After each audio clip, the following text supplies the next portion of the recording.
नमस्कार। आप सभी का भारत के सबसे बड़े लर्निंग प्लेटफॉर्म अनअकैडमी पर बहुत बहुत स्वागत है।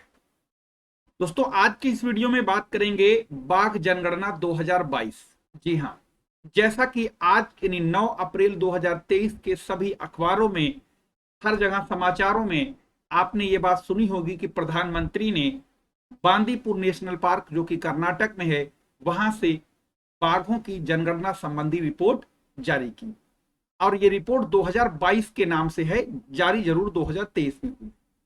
तो इस रिपोर्ट में क्या पिछली रिपोर्ट के मुकाबले बाघ बढ़े, घटे, इन इस तमाम चीजों को इस वीडियो में के माध्यम से समझेंगे। तो आइए देखते हैं। उससे पहले आपको एक इंपॉर्टेंट जानकारी, आपके जैसा स्क्रीन पर देख पा रहे होंगे, ये 2023 यूपी पीसीएस की टॉपर हैं, जो कि अनअकैडमी से इन्होंने प्री और मेंस की तैयारी की। आप लोग भी जुड़ सकते हैं अनअकैडमी से, जिसमें आपको प्री से लेकर मेंस तक पूरा सिलेबस कंप्लीट मिलेगा। तो यहां पर जो प्रोजेक्ट टाइगर है, जैसा कि आपको पता होगा कि प्रोजेक्ट टाइगर की शुरुआत 1973 में की गई थी जिम कॉर्बेट नेशनल पार्क। और जिम कॉर्बेट नेशनल पार्क, जैसा कि आप जानते हैं, ये आपका उत्तराखंड में है। इसका पहले का नाम हैली था और आज इसका नाम बदल के कर दिया गया है रामगंगा नेशनल पार्क। आज की डेट में इसे कहा जाता है, यानी कि रामगंगा नेशनल पार्क, जिसका पुराना नाम जिम कॉर्बेट था, उससे पुराना नाम उसका हैली था। यहीं से बाघ परियोजना की शुरुआत होती है 1973 में।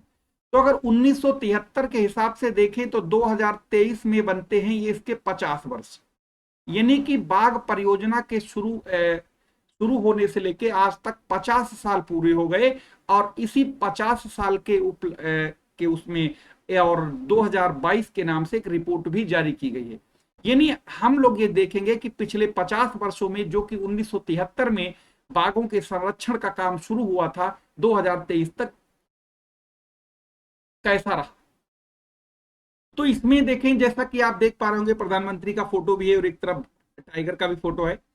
तो यहां पर जैसा कि हमने शुरू में ही कहा था कि बाघ पर जो जनगणना रिपोर्ट 2022 है वो आज यानी जारी की गई है। और इस रिपोर्ट में क्या है, जैसा कि आप स्क्रीन पर अपने देख पा रहे होंगे कि अगर हम लोग बाघ की जनगणना की रिपोर्ट की बात करें तो ये 5वीं रिपोर्ट जारी की गई है। यानी बाघों की, यानी टाइगर की जो काउंटिंग होती है, ये उसकी 5वीं बार, यानी उसका 5वां संस्करण जारी किया गया है। और ये जो है, इसमें बाघों की संख्या तो बढ़ी है, लेकिन उससे पहले एक चीज और जान लें। जैसा कि आप अपनी स्क्रीन पर देख पा रहे होंगे, 1973 में प्रधानमंत्री इंदिरा गांधी ने इसको जो है लॉन्च किया था, इस बाघ परियोजना को। और लॉन्च कहां से किया गया था? 1973 में जिम कॉर्बेट नेशनल पार्क, जिसका आज की डेट में बदल के नाम कर दिया गया है रामगंगा नेशनल पार्क। ठीक है। तो ये अगर हम लोग उससे पहले की थोड़ी सी रिपोर्ट देख लें, यानी इससे पहले जो रिपोर्ट आई थी 2022 से पहले 2019 की, तो उसके हिसाब से ये 5 राज्य थे जिनमें टाइगर्स की संख्या सबसे ज्यादा थी।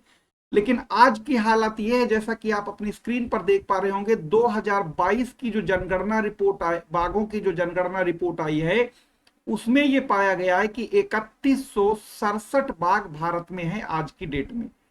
यानी कि जैसा एक तरफ से ऐसे कह लें कि जो भारत आजादी का 75वां अमृत महोत्सव मना रहा है, तो इसी 75वें अमृत महोत्सव पर यह रिपोर्ट भी आई है।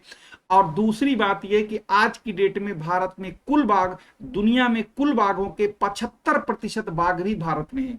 यानी आजादी के 75 में इस अमृत महोत्सव में जो रिपोर्ट आई है, उसमें रिपोर्ट में यह साबित हुआ कि पूरी दुनिया के 75% बाघ भारत में ही पाए जाते हैं। तो अगर हम लोग बात करते हैं, जैसे इससे पहले 2006 में जो रिपोर्ट आई, तो उसमें 1411 बाघ थे भारत में। 2010 में ये बढ़ के संख्या हो गई 1706। 2014 में ये हो गई 2226। 18 में हो गई थी आपकी 2967। इसी तरीके से 22 में जो रिपोर्ट अब जो आई है, ये हो गए हैं 3167। यानी 5वां ये आंकड़ा था, यानी 5वीं बार ये रिपोर्ट जारी की गई। तो इसमें आप ये कह सकते हैं कि भारत में जो बाघों की संख्या है वो लगभग, अगर हम यहां से इस 18 से और यहां से कंपेयर करें, तो भारत में इस दौरान 200 बाघों की बढ़ोतरी हुई। यानी पिछली रिपोर्ट के मुकाबले 200 बाघ बढ़े। तो जैसा कि आप देख पा रहे हैं, हमने बताया अभी तक 5 साल में टाइगर्स की संख्या कितनी बढ़ गई है?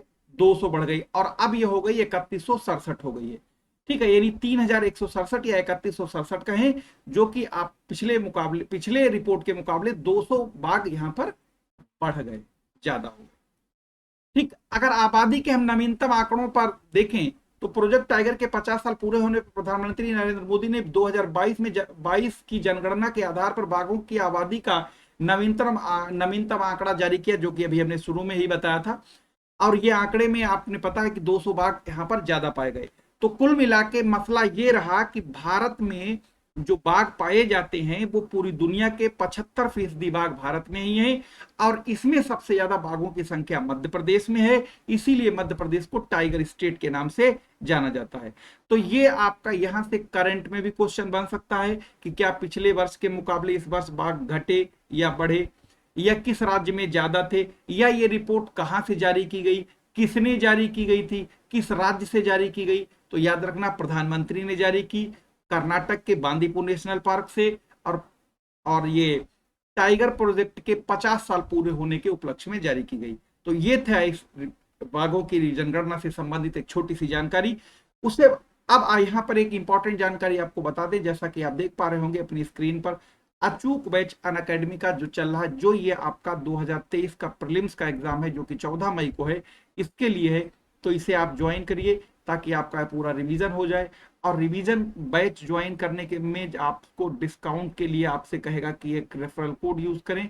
रेफरल कोड मांगेगा तो वहां पर आप लाइव नो कैपिटल लेटर में विदाउट स्पेस टाइप करेंगे और अप्लाई कर देंगे तो आपको छूट मिल जाएगी। साथ ही साथ यहाँ पर सीसेट के लिए भी यही कोर्स है, तो आप ये भी आप ज्वाइन कर सकते हैं। और सबसे बेहतर तरीका यह है कि आपको यहाँ पर अनअकैडमी ने इस टाइम काफी छूट आई हुई है, जो कि 2 साल का सब्सक्रिप्शन अनअकैडमी पर 14,999 का था, वो अब हो गया है आपके लिए 10,999 का। तो इसे ज्वाइन करें, इसमें आपके जितने भी बैचेस होंगे सारे बैच मिल जाएंगे, प्री से लेके बेस तक पूरी तैयारी होगी। साथ ही साथ आपको जो छूट पाने के लिए आपको वहां पर रेफरल कोड मांगेगा। रेफरल कोड ये हमारा जैसे टाइप करेंगे लाइव नोट कैपिटल लेटर में विदाउट स्पेस, तो आपको यहाँ पर छूट भी मिल जाएगी, जो करंट में मौजूद होगी छूट। ठीक है, साथ ही साथ अगर आप यहाँ पर सिर्फ पॉलिटी का बैच ज्वाइन करना चाहते हैं तो ये 1199 रुपए का पॉलिटी का बैच है, लेकिन इस ज्वाइन करने का मतलब आपको सिर्फ यही बैच तक ही रहेगी और कोई बैच आपको नहीं मिलेगा। तो अगर आप कंप्लीट बैच लेंगे तो उस पर ज्यादा बेहतर रहेगा, और नहीं तो आप चाहें तो इंडिविजुअल बैच भी ले सकते हैं।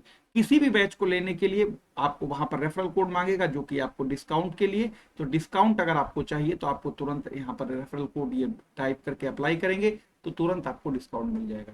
ये वीडियो कैसा लगा इसके बारे में आप हमें कमेंट सेक्शन में जरूर बताइए। साथ ही साथ वीडियो को ज्यादा से ज्यादा लोगों को शेयर करिए। चैनल को सब्सक्राइब नहीं किया तो सब्सक्राइब कर लें, वीडियो को ज्यादा से ज्यादा लोगों को शेयर करें और लाइक। फिर मिलेंगे किसी नई जानकारी के साथ इसी चैनल पर। धन्यवाद।